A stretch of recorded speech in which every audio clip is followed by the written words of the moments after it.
it, and it's cool. Oh, hey, we're live.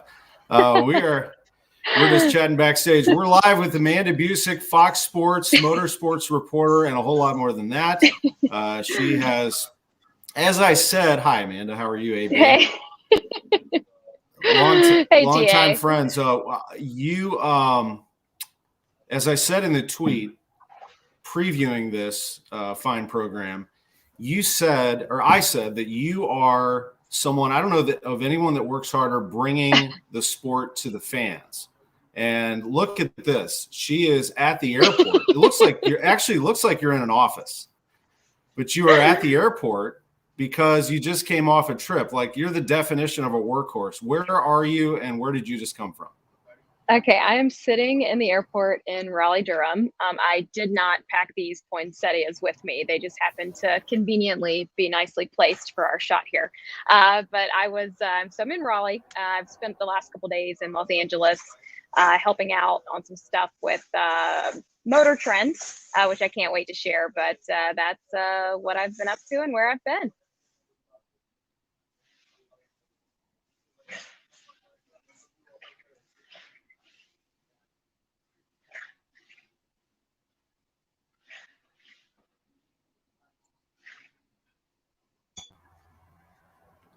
Did I get lost or what? What the heck just happened? So the garage happy hour went. The garage happy hour already went down, and this hasn't happened in a while. So you're here for a rare occurrence. Garage happy hour always runs smoothly. Just kidding. All right. So I asked you where you came from. By the way, you're gonna keep having people walk in the background, like trying to look at what's happening, because I am in an airport in a trafficked area. Yeah. So we're gonna go with it. Well, you should. And you know what? That's what the Garage Happy Hour is all about. We do things on the fly, and we do things that are relatable, and that's exactly what we do. So you just came from LA, if I'm not mistaken? Yeah. So I was there. I was doing a couple things for Motor Trend.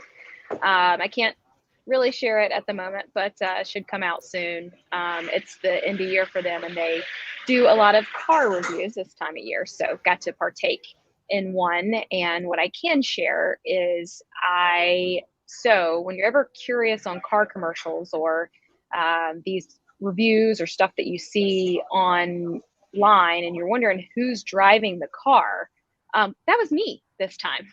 So I got thrown into, I had like this camera car in front of me. And when I tell you we're like bumper to bumper, going through the turns of Ventura County, was thrown into the hot seat. It was exhilarating, and it's one of those moments like you can't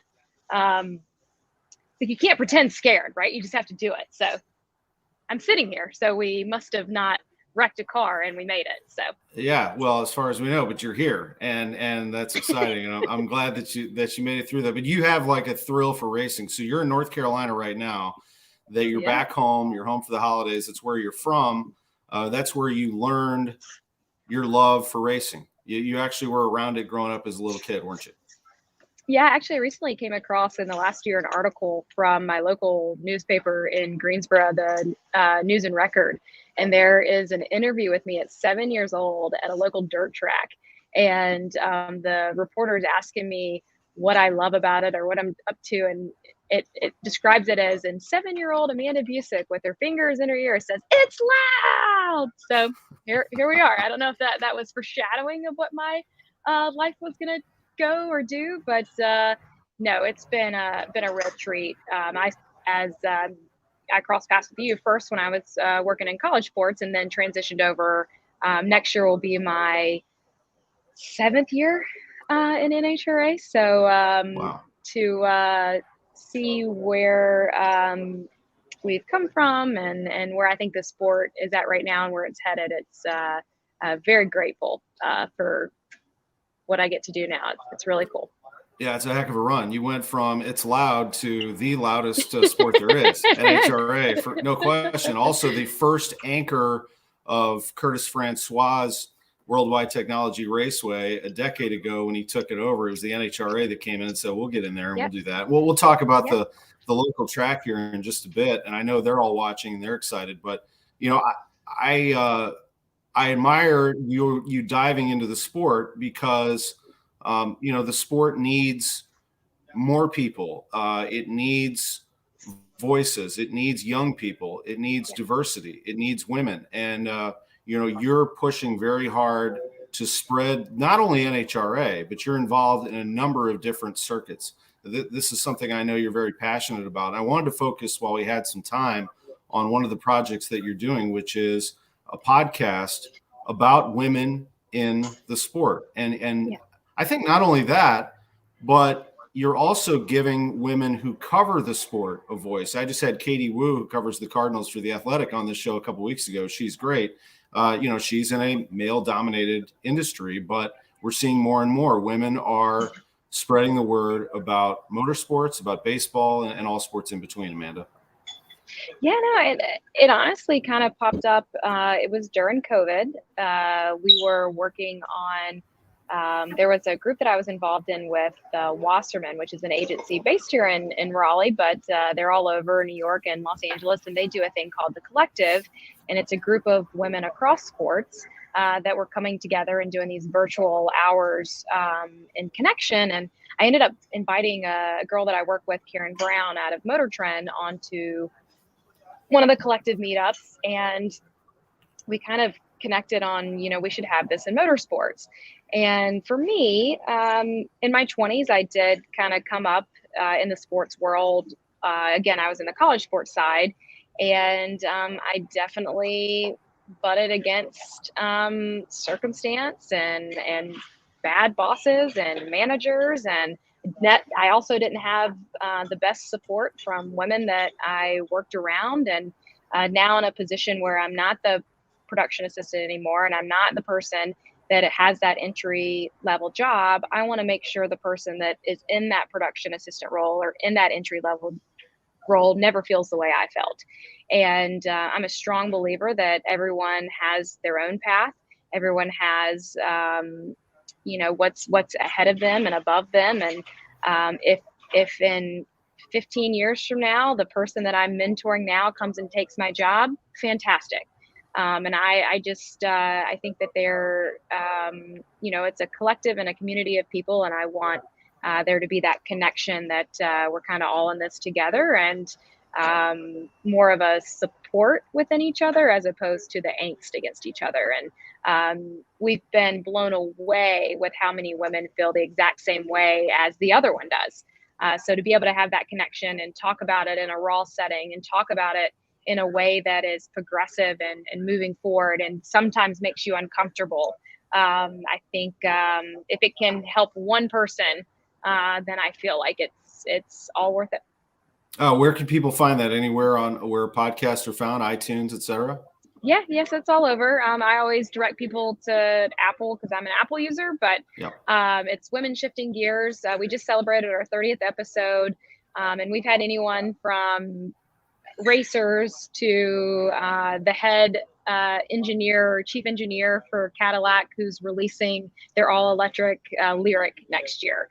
So just a wide range of women that I always find it, I keep discovering more women in this industry. I'm like, oh, well, where is everybody coming from? And what I've realized even about myself is, as women, we kind of keep our head down and work really hard. And we know we have the pressure of proving ourselves. So it's not surprising to me that we just keep finding more and more women in these leadership positions and in places where they're really making a difference in their own space within this community.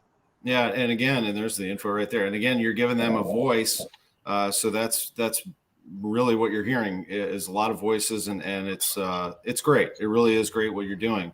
The sport itself, and I mean, it comes in all different forms, but there's a common thread is that they're all events. I mean, I love racing. I love the thrill of it, but it's more than that. And it's a fraternity. It's a family. They travel together. What is the allure for you? And I guess maybe tell us through the eyes of a fan. And we have a lot of great sports fans in this city. What is the allure of motorsports for you?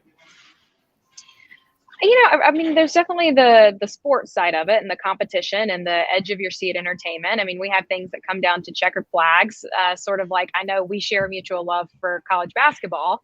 you kind of still also get that edge of the seat entertainment in motorsports. In drag racing, things are decided sometimes by 10,000th of a second at the stripe with cars moving 300 miles an hour. You just can't duplicate that. From a fan perspective, I really find motorsports to be a space where their interest can be met. On the NHRA side, a ticket to any of our events is a pit pass. You get to come straight into the pits of any national event and talk to our stars. You can go right up to the rope and talk to John Force. You can talk to Leah Pruitt. You can talk to Brittany Force. You can talk to these people that are 30 minutes later with helmet sitting in a vehicle that's going to go, like I said, 330 miles an hour and try to win a drag race. And I just like that you have that instant connectivity from athlete to fan.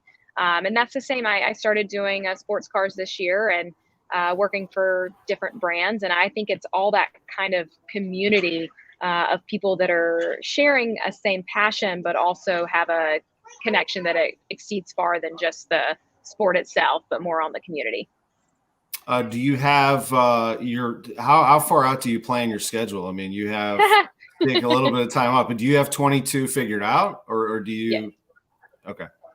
It's and again, it's one of those things that they're moving, right? Constantly evolving. This is the first year that I've ever been able to go into a next year feeling stable. 2020 was a big shock to the system. You had an idea of what was going to happen, and then the world's like, ha.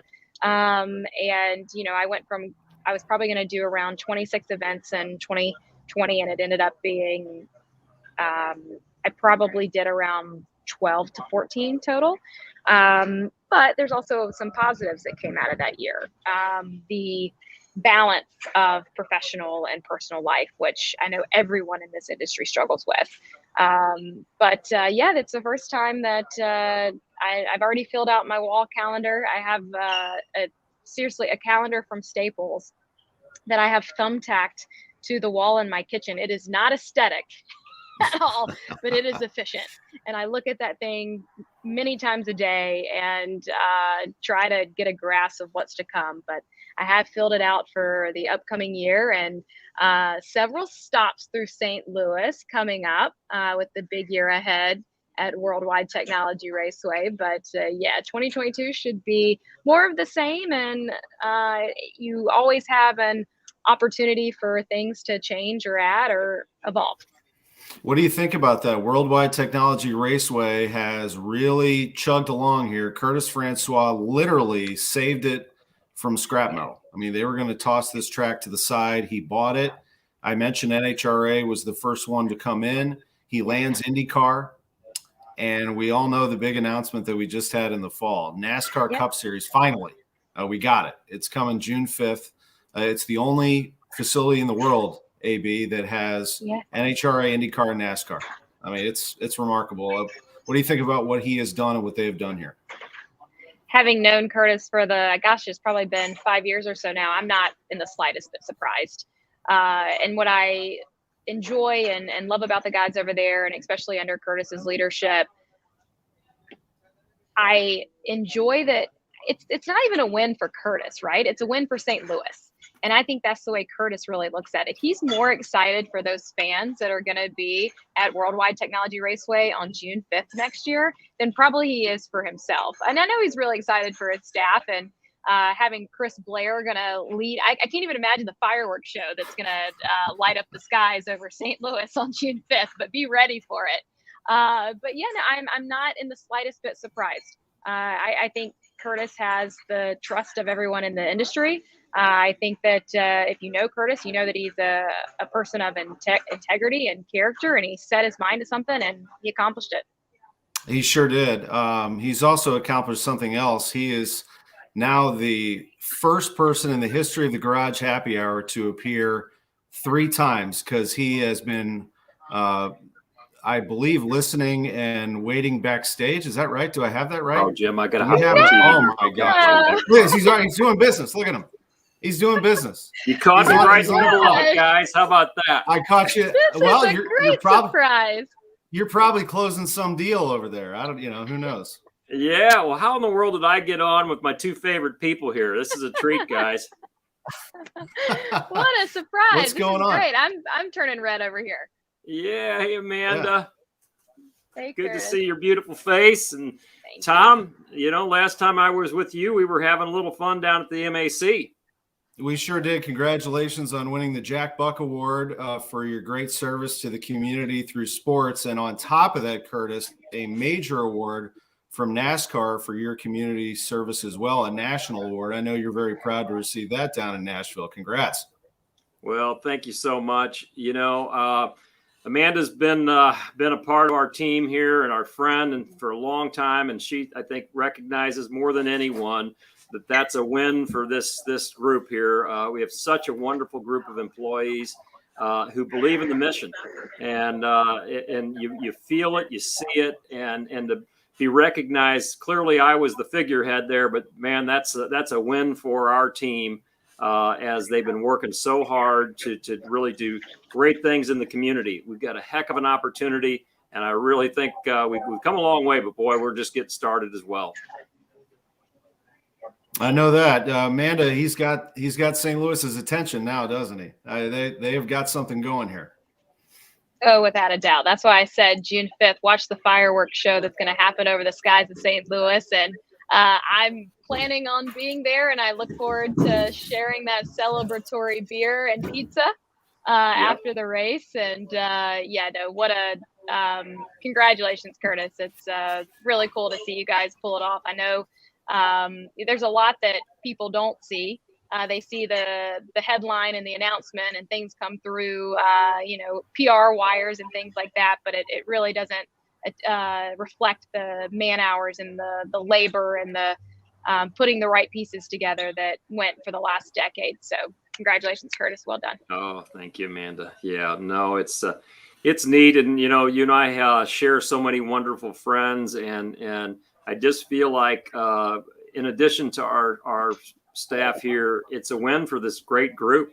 When we're in Indy having dinner at St. Elmo's or wherever we're at, we're sharing this win with all of those friends that I've made over the last decade, you and Tom included. And we just couldn't be more thrilled for what it's going to mean to the area and this next chapter as we move through, hard to say it, but into our next decade. Yeah, no kidding. Well, you just got me with St. Elmo. We got some great restaurants here, but I'll tell you that the spice and the steaks at St. Elmo are out of control. It reminds me I need to order their steak seasoning. I said I was going to do that. I got to get that mailed here. Okay. No, it's the shrimp cocktail. The shrimp cocktail is incredible. If you have any sinus issues, just roll on through St. Elmo's. You're going to be good to go. You have to be a little careful on the sauce for the first timers, no doubt. But to have a national reporter talk about your track like that, Curtis, and you're making your mark, but I know that you want the entire region. You got a real opportunity here, not just for St. Louis, but for this entire region to recognize St. Louis, but also who you are and what you're doing. How do you how would you like to grow the sport in this area? Well, I think there's several answers to that, but one I think goes back to the core of who we are and how we started, which is bringing back the grassroots fan, the grassroots support that really builds that foundation to where we are today. And we're going to stick with that program, and we're just going to try to grow that base, bring new fans into the motorsports world. I love it all. So I'm a fan of drag racing. I'm also a fan of, mud bog racing. And I'm also a fan of Formula One, and I'm a fan of, tractor pulls. It doesn't matter. And so, that is what we not everybody's going to see things through my lens, but really, I think there's so much great entertainment in the motorsports world. There's such a great opportunity to build memories for families. I think, you probably heard me talk about it, but, one of my earliest memories was a motorsports memory back when I was 7 years old, and I was watching Evel Knievel jump school buses, and that stuck with me. And I still, that's one of those things that comes up around the Thanksgiving dinner table is those type of memories. I'm hopeful that we can be adding those type of memories to different families in our region.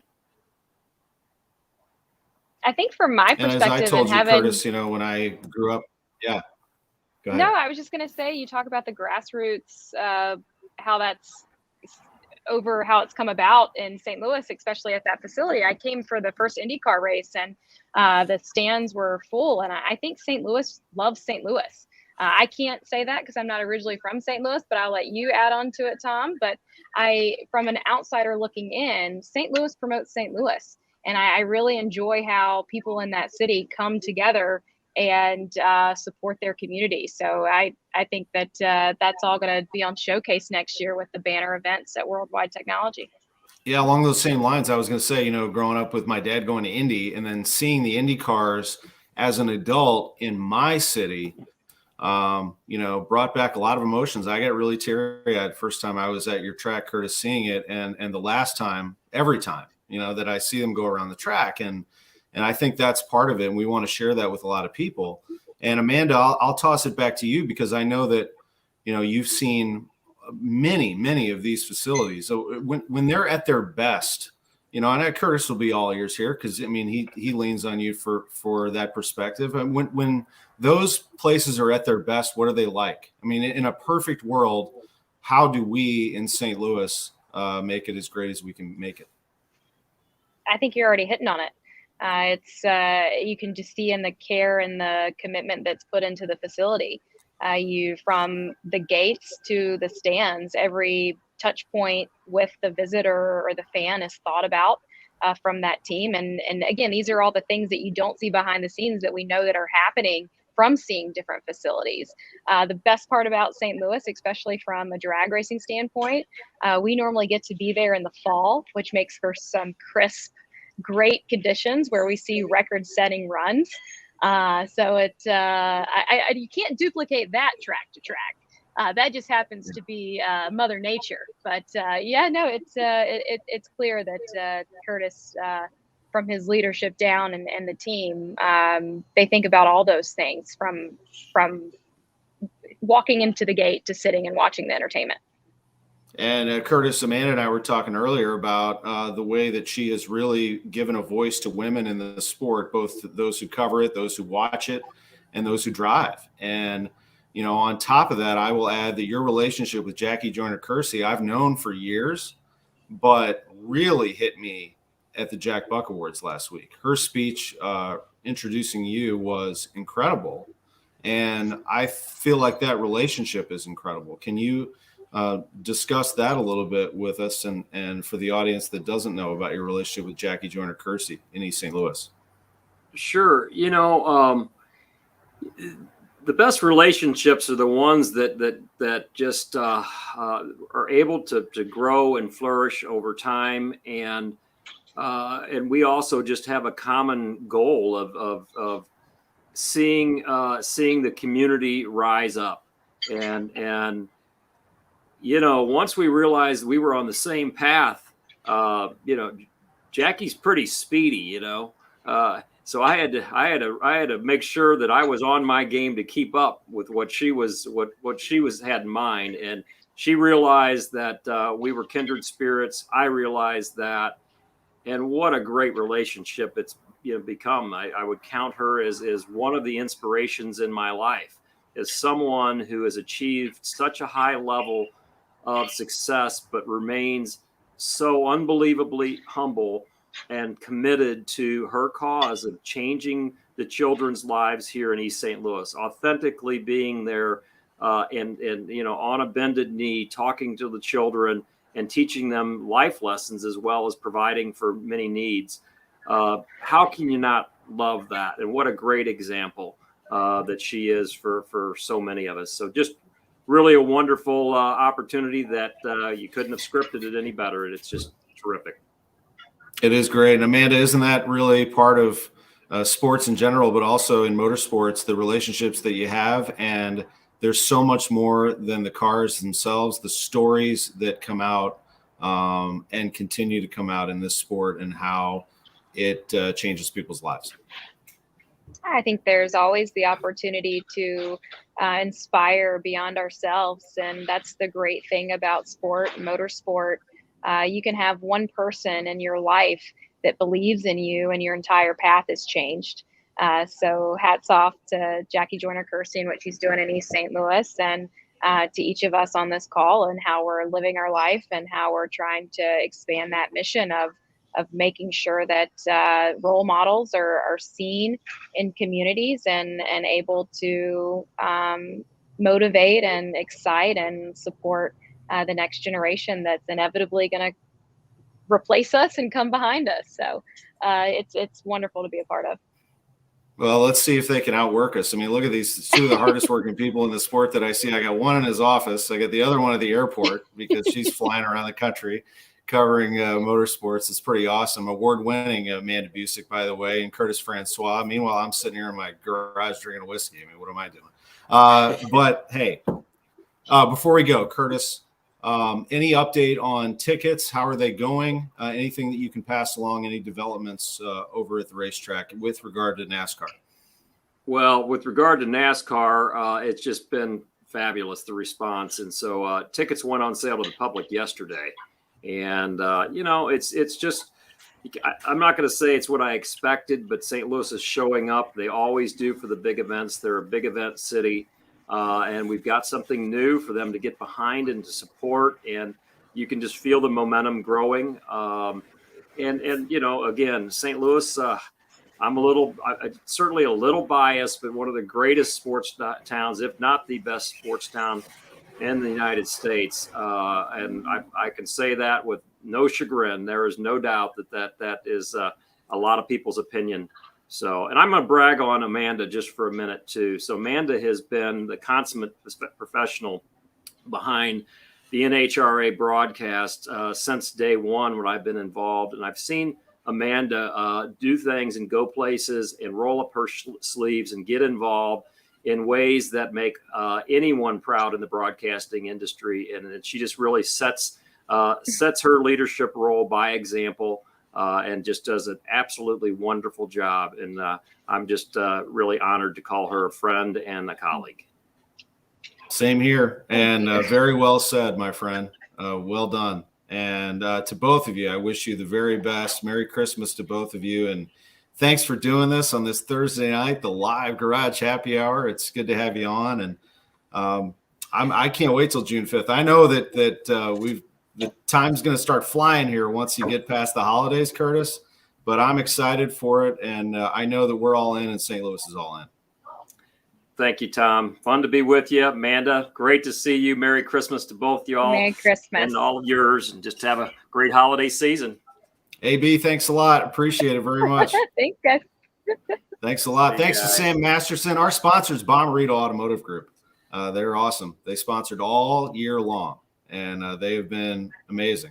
I'm in negotiations with Santa Claus for next week's show. It's possible. Well, just let them know that I've had great times at their after party at Wide Technology Raceway. So we're going to need to keep this sponsorship going because I'm not sure what I'm supposed to do after the NASCAR race, but go to the Bommarito party. That's right. They are the best. Bommarito Automotive Group. We have a word from them right after this. For Amanda Busick, Curtis Francois, Sam Masterson, Tom Ackerman, Garage Happy Hour. Thanks for joining me from my garage. At Bommarito, shop thousands of new vehicles. Get more for your trade. The Bommarito nationwide warranty, 10 years, 200,000 miles, and the best service after the sale. Bommarito, Missouri's #1 automotive group, open 24/7 at Bommarito.com.